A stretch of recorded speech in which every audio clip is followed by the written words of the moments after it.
What a stunning day. Have a look at this beautiful weather, sunshine here in South Africa in the countryside. And what better way to enjoy a country and what it has to offer than on an adventure bike. Now, I own 2 adventure bikes and I've ridden and reviewed many more. However, I've never been on a Husqvarna. And today, thanks to Bikers Warehouse, I got the chance to take out this Husqvarna Norden 901. And then I did my research and found out that the Husqvarna story starts way back in 1689. And then how did it come about that they started manufacturing motorcycles? Now that story starts in 1903.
Husqvarna was founded near a town of Husqvarna in Sweden in 1689, making muskets, and the logo today still depicts the gun sight viewed from the end of a barrel.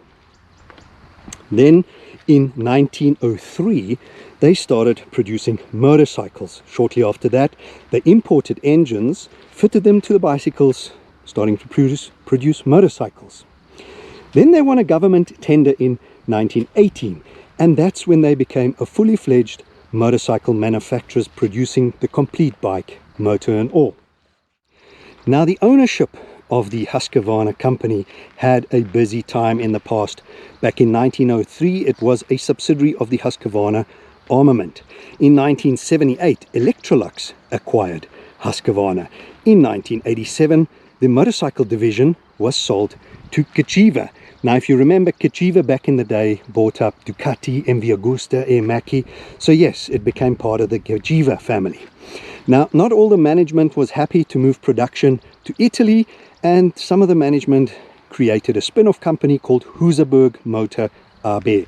It's a brand spin-off. Now, that company was later also acquired by KTM, Perrier Industries, and then in 2007, Husqvarna Motorcycles was purchased by BMW. In 2013, Husqvarna AG was purchased by Perrier Industries as well. And so in 2013, the transfer to KTM AG established Husqvarna Motorcycle GmbH, a Swedish-Austrian company, and obviously reuniting with the original Husaberg. Now, another interesting part of the history of Husqvarna is that they were very active when it comes to the racing scene and super successful. And I think that was one of the motivating factors for KTM to buy up the opposition. Now, already in 1959, Husqvarna won the 250cc Motocross European Championship. In 1960, they became world champions in the 500cc category.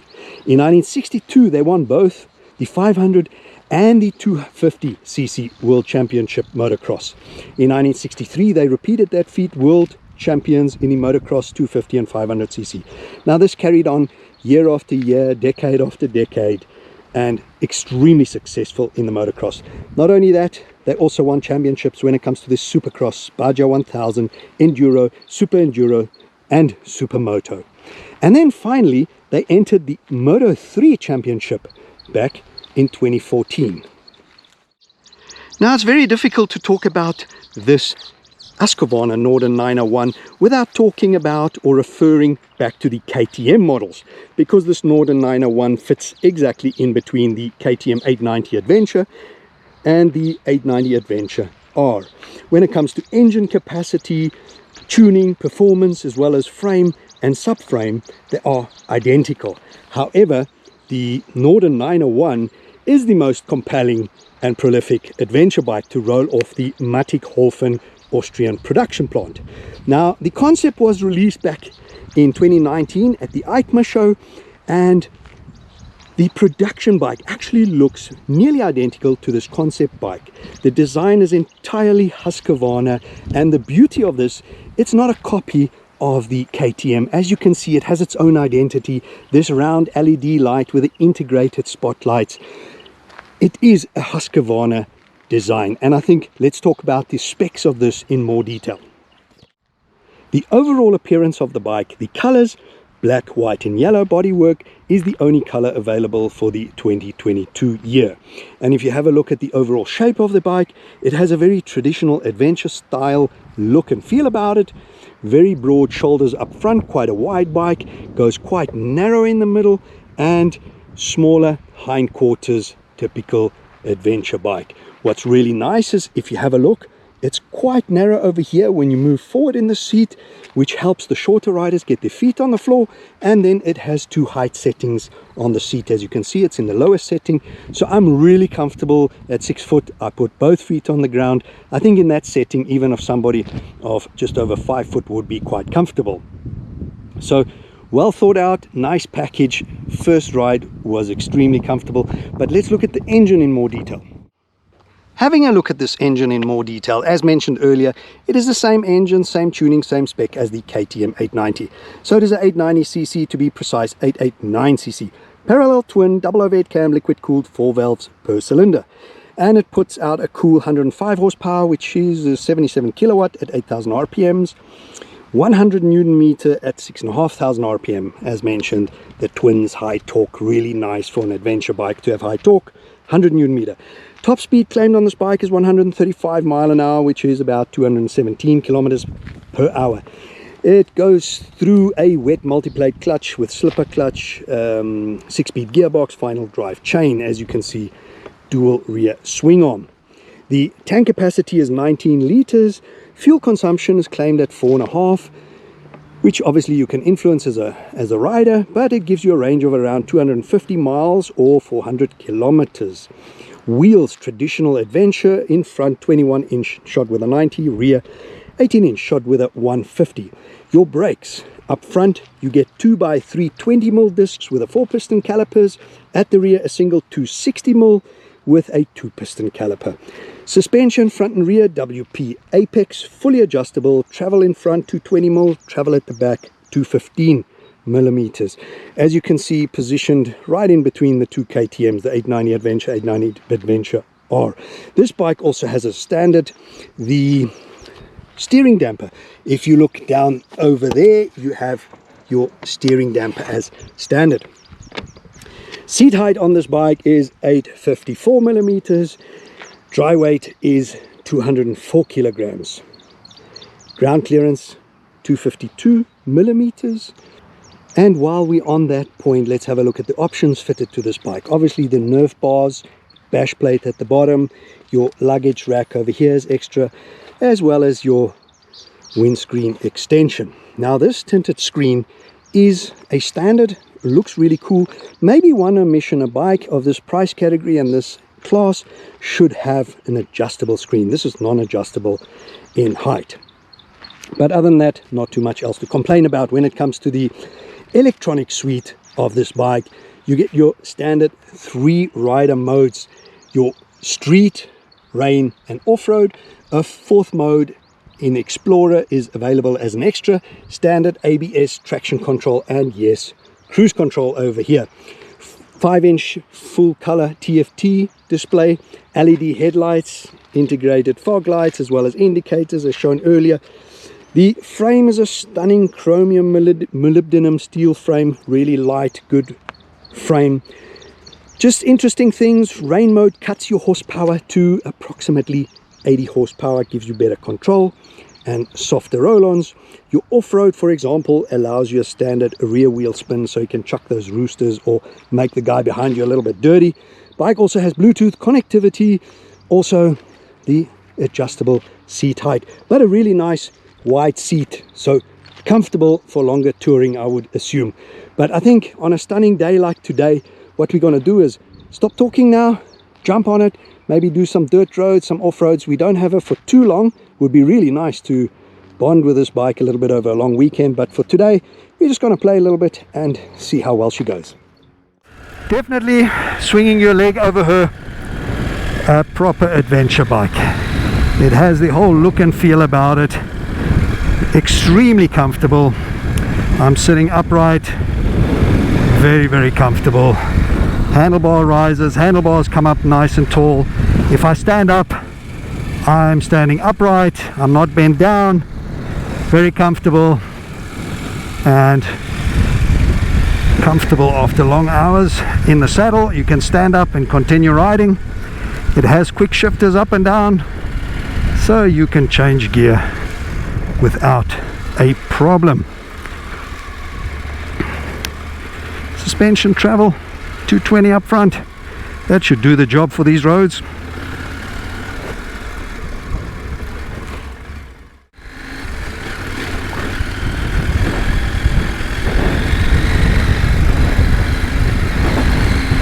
Definitely very sure-footed bike. Quick shifter. I quite like it because I like a positive gearbox, so there's a lot of resistance on the lever pulling it up. It's not a sloppy lever, so as I pull it up it clicks in. So call it notchy or whatever you like. You definitely know it's in gear. Positive feel to that, and smooth. You didn't even notice I changed through the gears. Nice display. I can see I'm in 5th gear. Standing up over the bumps, bouncing around.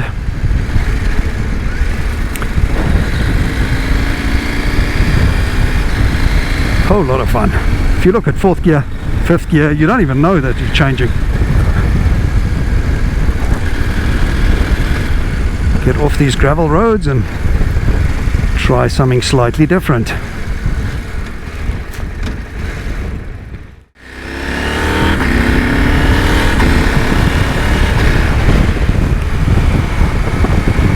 I quite enjoy this gearbox. Call it notchy, whatever you like. It's not smooth. It is smooth when you change gears, but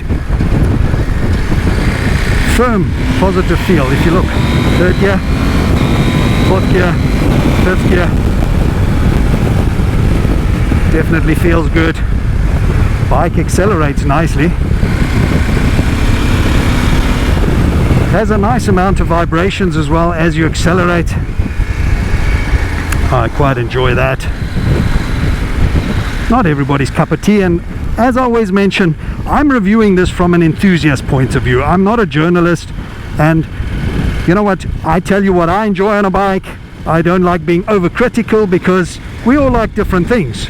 And from an enthusiast point of view, I love motorcycle, I love riding motorbikes, and every bike has a different feel and a different soul. So for me, riding bike is all about freedom. It's about avoiding traffic, it's about holidays, it's about adventure, it's about lifestyle. So there's so much to biking. Have a look, traffic up ahead of me here. So commuting you can do on a bike like this, an adventure bike. You can go away for a long weekend, put panniers on, saddlebags, whatever you want, off you go. As mentioned, it's a nice wide seat at the back, so you are quite comfortable. The cushioning is definitely good. Your seated position, you're very relaxed. My arms are just hanging around, very comfortable. No weight on the lower back, forearms. I have to hold on with the forearms when it comes to pulling off, because quite surprised me, this little punchy motor. Sometimes these 1200, 1290, 1250, whatever brand or make of motorcycle it is, they're extremely heavy, bulky, sometimes even cumbersome, and this is the best of both worlds when it comes to nimble. It has a punt. Look at this. I didn't change that. Wow. Yeah, let's take some really bad roads in bad conditions. Not always about taking the best roads, the smoothest roads when testing a bike. I know this is an especially bad road over here. When changing manually with the clutch, definitely a little bit of resistance. Two fingers not quite working on the clutch. Definitely have to pull in, but not oversome like the old bikes with a cable clutch. This is a hydraulic, so you're working this bike a little bit. It's an adventure bike, but if you get tired of that, use the quick shifter. So riding slower around these potholes, I'm using the clutch manually, up and down shift, and it's working quite well. As you can see, properly bad road.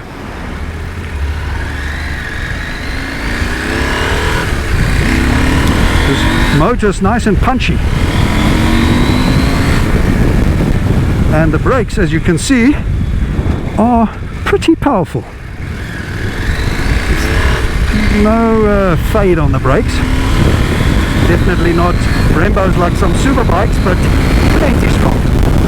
Having ABS, also confidence inspiring.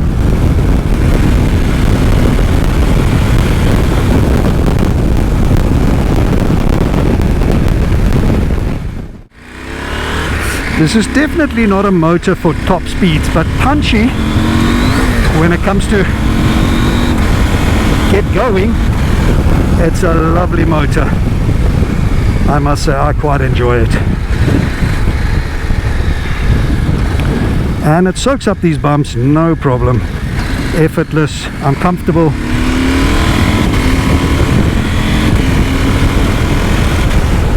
The TFT display is bright, colorful, doesn't have too many reflections. I enjoy the color combination. I enjoy the display here. We're in street mode now, and visible. I don't have to look too far down. It's not too far down from the horizon. The seat is, I enjoy this seat. It's where I sit back, it's quite wide where my bum is, and then when I look down here, it's extremely narrow, so I'm comfortable.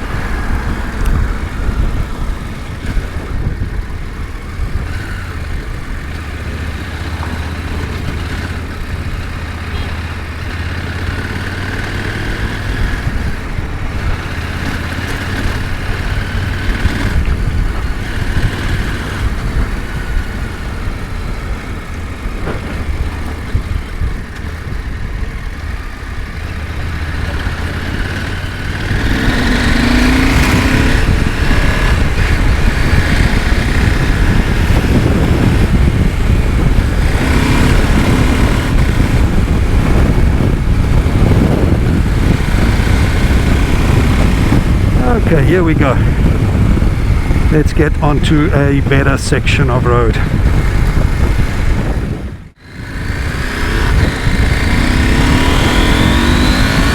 Have a look at this. Does this bike not punch out? Proper, I must say. For me, a really positive bike. You're working it. Clutch is not sloppy or too soft and gentle. You got to work it a bit. Gearbox, it clicks. It's not notchy. It just clicks in. You know it's in. False neutral, thing of the past on this bike. Real punchy motor. You can feel that it's gonna run out of revs, or it's top speed. It's not a super bike, but you want to pull off. Definitely plenty low down grunt to throw up roosters. Play a lot in the mud, on the road, commuting. It is a biggish, broad-shouldered adventure bike, however not too bad when it comes to lane splitting or commuting. But I think the fun factors there, this motor is what makes this a whole lot of fun. I think you'd have to play with the KTMs back to back, having the same motor, same tune level.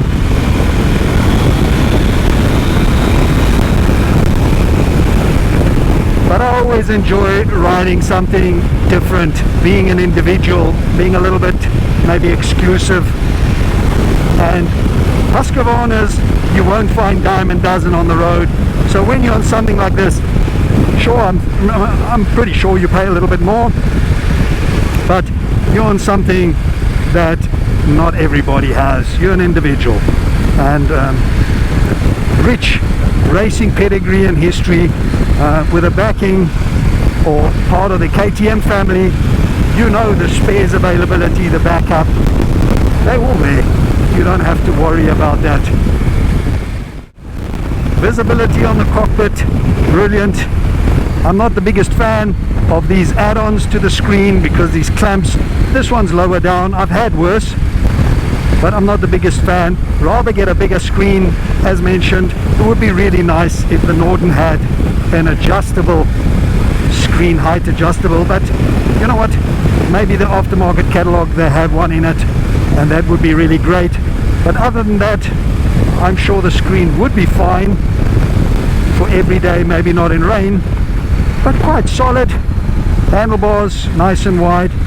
It is a bigger, bulkier bike to the normal commuter, so the faster you go, the more it flicks around. At 204 kilos dry weight, it is a bulky machine. Center of gravity is high, but that's adventure bikes. I've got an even bigger one in my stable, which gets challenging for commuting at times. It's wider, so this I would put in a nice medium bracket. You get narrower ones, but then after a while you just want a little bit more punch out of the motor, and this is a really nice combination. Where do I fault a bike like this? On the road like this, extremely smooth. I think we jump onto the highway here, do a little bit of speed, see how she does at speed and on the highway travel, commuting. But as I said, how do you fault a bike like this? Husqvarna, something really nice. Wow, love this punchiness. And again, it's a twin. As you've always heard me say, I love twins. I really enjoy the twins. The torquiness of those motors. Look at this quick shifter. One-handed. Unbelievable.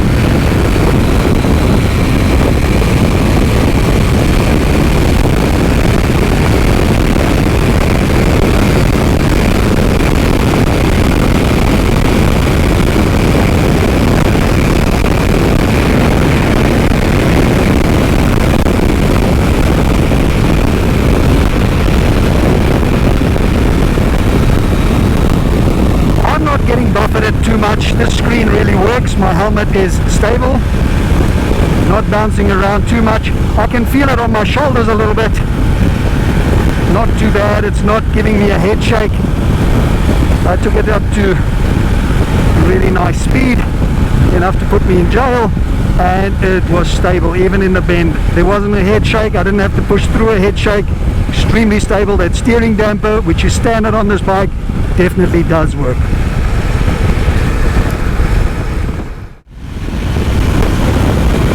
On any gear, torquiness, superb. So all round I'm sitting comfortable.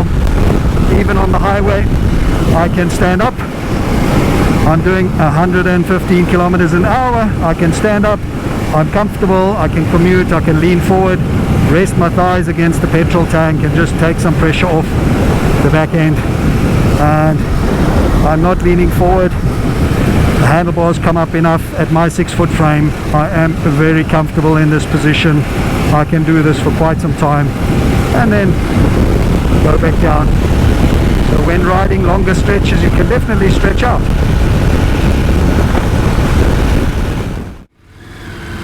The handlebars are nice and wide for an adventure bike, but not too wide for lane splitting.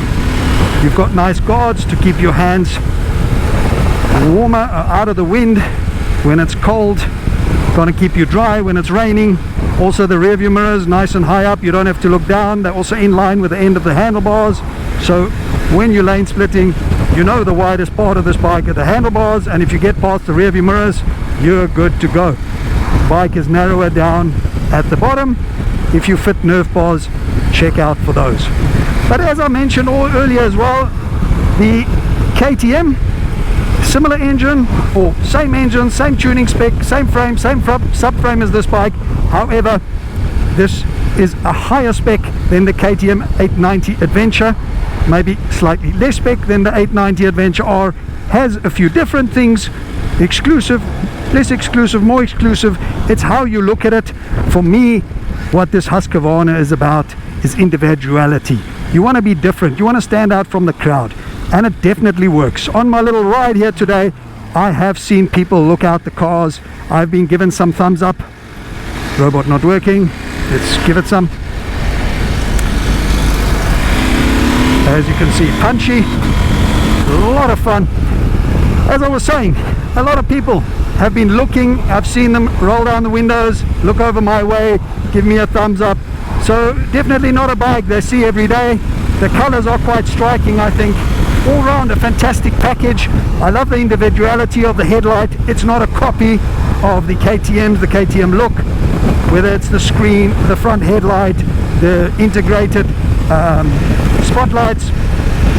It is all round a great package, and the individuality designed by Husqvarna, maybe the same owners, but it is slightly different. And I like to be different, not follow the crowd, and have something a little bit more unique. So maybe that is worth the extra pricing, but all round you're buying a superb quality machine. The build quality, I don't know where to fault it. Like I said, maybe here or there something creature comfort like the bigger screen, but nothing fundamentally wrong with this bike that you wouldn't want to own it. Screen is like an accessory that you fit afterwards. Would have been nice to have it up and down, but navigation, you have the option up here, you have the Bluetooth connectivity. It's all in. Clear display, easy to read. You see your rider mode, you see your gears, your revs, your speed, distance, travel, fuel left. It's just all round. The menu is quite simple. Here is your cruise control, easy to use. Flick over, push forward. Here's your menu where you flick over for your rider modes: street, rain, off-road, as shown before, but I'll leave it in street where we're running now. And I am having a fantastic time on this bike. I just cannot get enough of rolling on, either short shifting, running the gears higher. It's a whole lot of fun.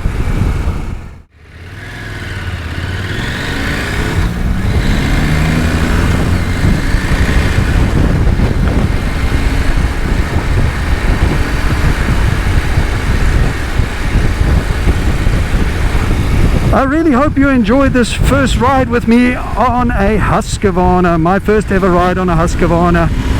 Awesome story, long history, fantastic racing pedigree. And if you enjoyed this episode, please remember, hit that like button, give me a thumbs up, and please don't forget to hit that subscribe button to help me build the channel. And if you like, that reminder bell so you always know when I'm uploading new content.